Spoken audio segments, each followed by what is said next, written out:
Hibah yang dilakukan debitor dapat dimintakan pembatalan kepada pengadilan apabila kurator dapat membuktikan bahwa pada saat hibah tersebut dilakukan debitor mengetahui atau patut mengetahui bahwa tindakan tersebut akan mengakibatkan kerugian bagi kreditor.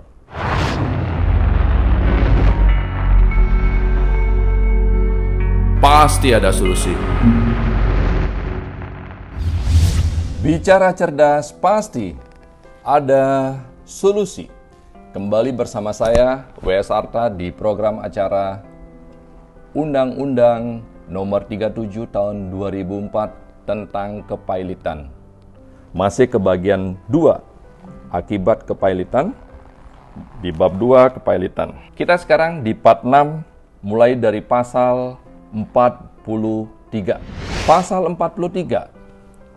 Hibah yang dilakukan debitor dapat dimintakan pembatalan kepada pengadilan apabila kurator dapat membuktikan bahwa pada saat hibah tersebut dilakukan debitor mengetahui atau patut mengetahui bahwa tindakan tersebut akan mengakibatkan kerugian bagi kreditor. Pasal 44. Kecuali dapat dibuktikan sebaliknya, debitor dianggap mengetahui atau patut mengetahui bahwa hibah tersebut merugikan kreditor. Apabila hibah tersebut dilakukan dalam jangka waktu 1 tahun sebelum putusan pernyataan pailit diucapkan. Pasal 45. Pembayaran suatu utang yang sudah dapat ditagih hanya dapat dibatalkan apabila dibuktikan bahwa penerima pembayaran mengetahui bahwa permohonan pernyataan pailit debitor sudah didaftarkan atau dalam hal pembayaran tersebut merupakan akibat dari persekongkolan antara debitor dan kreditor dengan maksud menguntungkan kreditor tersebut melebihi kreditor lainnya. Pasal 46 ayat 1. Berdasarkan ketentuan sebagaimana dimaksud dalam pasal 45, pembayaran yang telah diterima oleh pemegang surat pengganti atau surat atas tujuk yang karena hubungan hukum dengan pemegang terdahulu wajib menerima pembayaran. Pembayaran tersebut tidak dapat diminta kembali.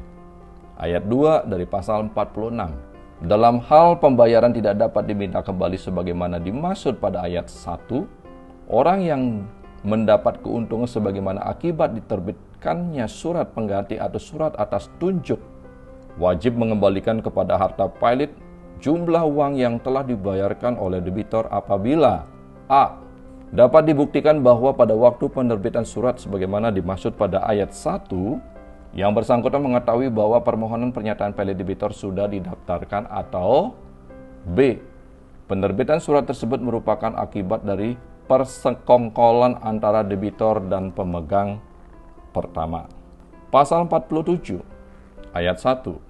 Tuntunan hak berdasarkan ketentuan sebagaimana dimaksud dalam pasal 41, pasal 42, pasal 43, pasal 44, pasal 45, dan pasal 46 diajukan oleh kurator di pengadilan.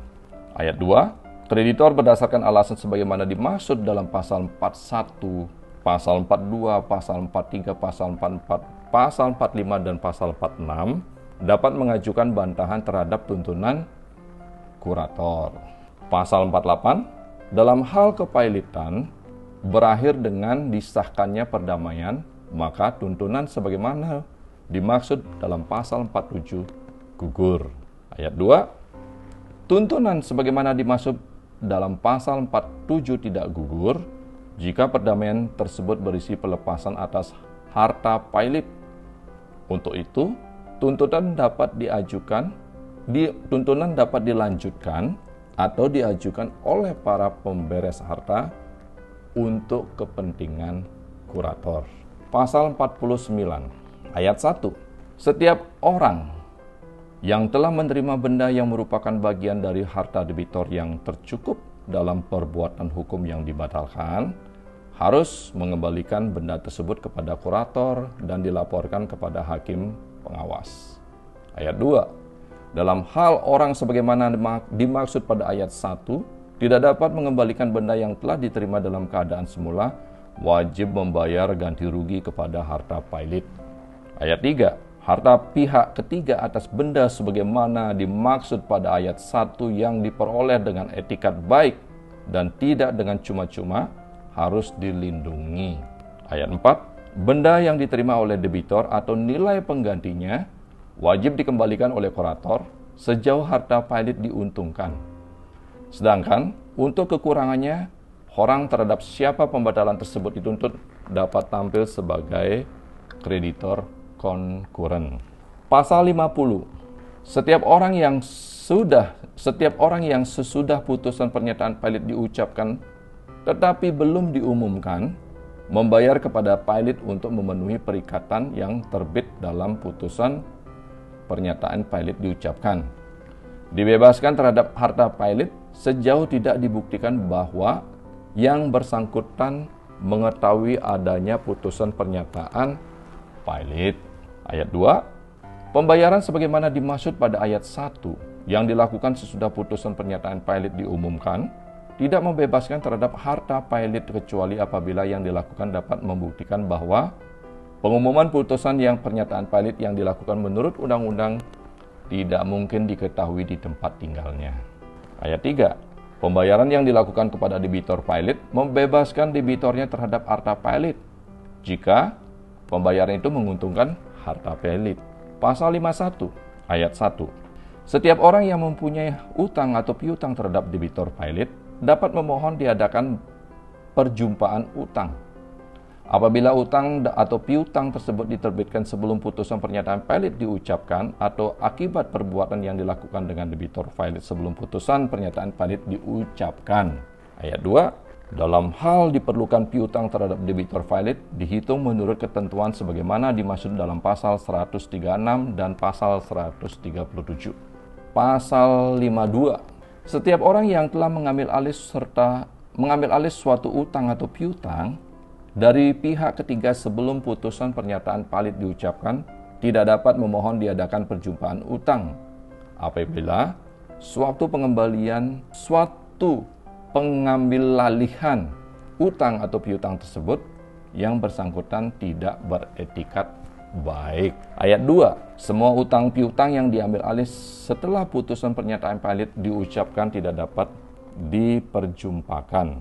Pasal 53. Setiap orang yang mempunyai utang kepada debitor pilot yang hendak menjumpakan utangnya dengan suatu piutang atas tunjuk atau piutang atas pengganti wajib membuktikan bahwa pada saat putusan pernyataan pilot diucapkan, orang tersebut dengan etikat baik sudah menjadi pemilik surat atas tunjuk atau surat atas pengganti tersebut. Pasal 54, setiap orang yang dengan debitor pilot berada dalam suatu persekutuan yang karena atau selama kepilotan dibubarkan, berhak untuk mengurangi bagian dari keuntungan yang pada waktu sebagian diadakan jatuh kepada debitor pilot dengan kewajiban debitor pilot untuk membayar utang persekutuan. Pasal 55 ayat 1. Dengan tetap memperhatikan ketentuan sebagaimana dimaksud dalam pasal 56, pasal 57, dan pasal 58, setiap kreditor pemegang gadai jaminan fidusia, hak tanggungan, hipotek atau hak anggunan atas kebendaan lainnya dapat mengeksekusi haknya seolah-olah tidak terjadi kepilotan. Dalam hal penagihan suatu piutang sebagaimana dimaksud dalam pasal 136 dan pasal 137, maka mereka hanya dapat berbuat demikian setelah dicocokkan penagihnya dan hanya untuk pengambilan pelunasan dari jumlah yang diakui dari penagihan tersebut. Pasal 56 ayat 1. Hak eksekusi kreditor sebagaimana dimaksud dalam pasal 55 ayat 1 dan hak pihak ketiga untuk menuntun hartanya yang berada dalam penguasaan debitor pilot atau kurator ditangguhkan untuk jangka waktu paling lama 90 hari sejak tanggal putusan pernyataan pilot diucapkan. Ayat 2 pasal 56. Penangguhan sebagaimana dimaksud pada ayat 1 tidak berlaku terhadap tagihan kreditor yang dijamin dengan uang tunai dan hak kreditor untuk memperjumpakan utang. Selama jangka waktu penangguhan sebagaimana dimaksud pada ayat 1, kurator dapat menggunakan harta pilot berupa benda tidak bergerak maupun benda bergerak atau menjual harta pilot yang berupa benda bergerak yang berada dalam penguasaan kurator dalam rangka kelangsungan usaha debitor. Dalam hal telah diberikan perlindungan yang wajar bagi kepentingan kreditor atau pihak ketiga sebagaimana dimaksud pada ayat 1. Pasal 57 ayat 1. Jangka waktu sebagaimana dimaksud dalam pasal 56 ayat 1 berakhir demi hukum pada saat kepailitan diakhiri lebih cepat atau pada saat dimulainya keadaan insolvensi sebagaimana dimaksud pada pasal 178 ayat 1. Ayat 2 dari pasal 57. Kreditor atau pihak ketiga yang haknya ditangguhkan dapat mengajukan permohonan kepada kurator untuk mengangkat penangguhan atau mengubah syarat penangguhan tersebut. Ayat 3.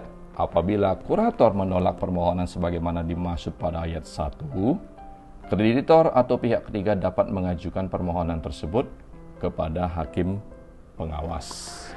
Ayat 4. Hakim pengawas dalam waktu paling lambat 1 hari setelah permohonan sebagaimana dimaksud dalam ayat 2 diterima, wajib memerintahkan kurator untuk segera memanggil dengan surat tercatat atau melalui kurir kreditor dan pihak ketiga sebagaimana dimaksud pada ayat 2 untuk didengarkan pada sidang pemeriksaan atas permohonan tersebut.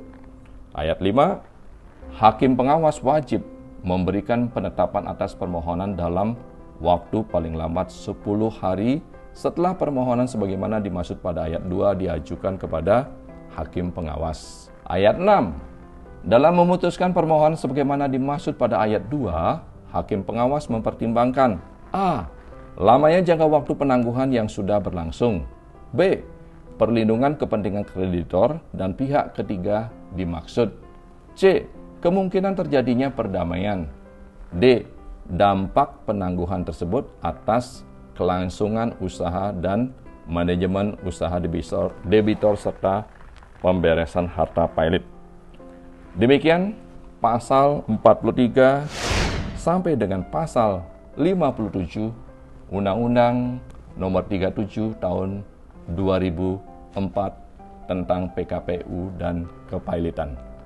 Semoga bermanfaat dan diberkatilah selalu. Terima kasih.